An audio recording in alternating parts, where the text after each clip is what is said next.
in which music videos were an especially big part of pop culture.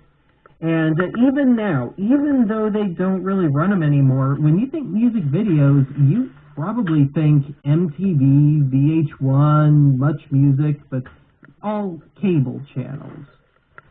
Well, of course, not all of us had cable. I mean, my family eventually got cable, but still.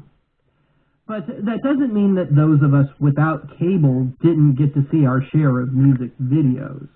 So with that, today I want to take a look at some of those, shall we say, alternatives to MTV, specifically the free over-the-air ones. Now, let me make this clear. I am not referring to shows like Friday Night Videos.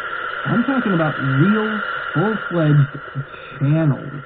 And to my shock, there were quite a few of them.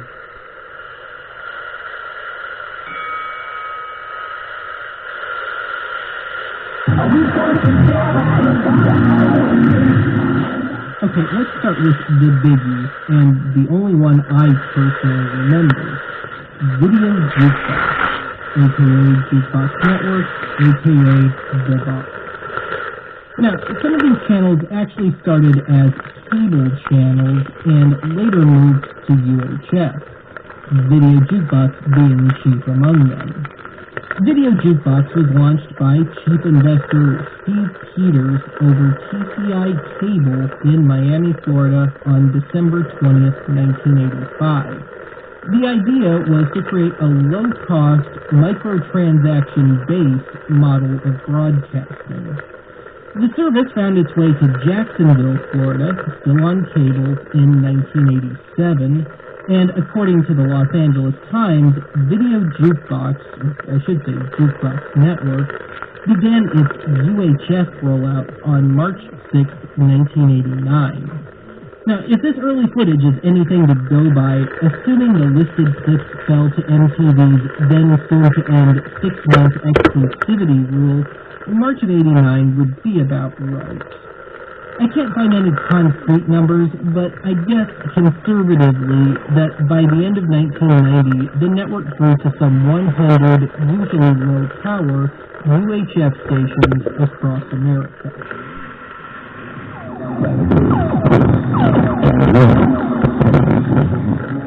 Each affiliate got its own unique set of 350 music videos every few months, albeit with some being carried over to the next batch.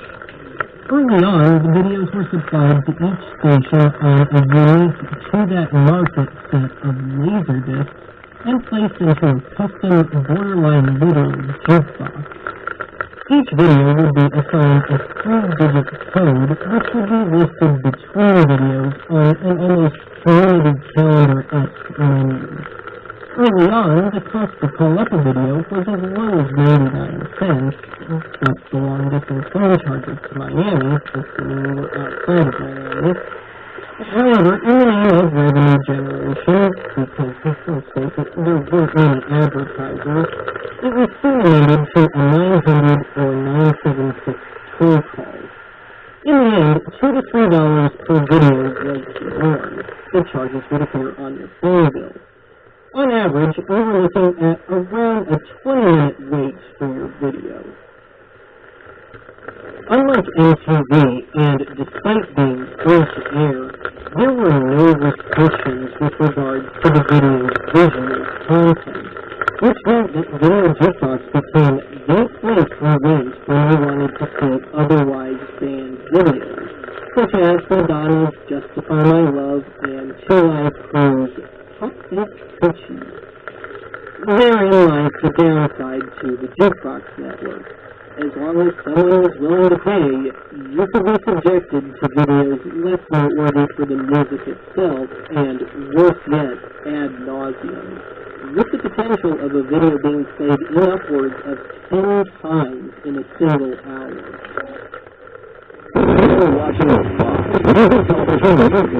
Sometime around 1982, the Jukebox Network was rebranded as simply The Box.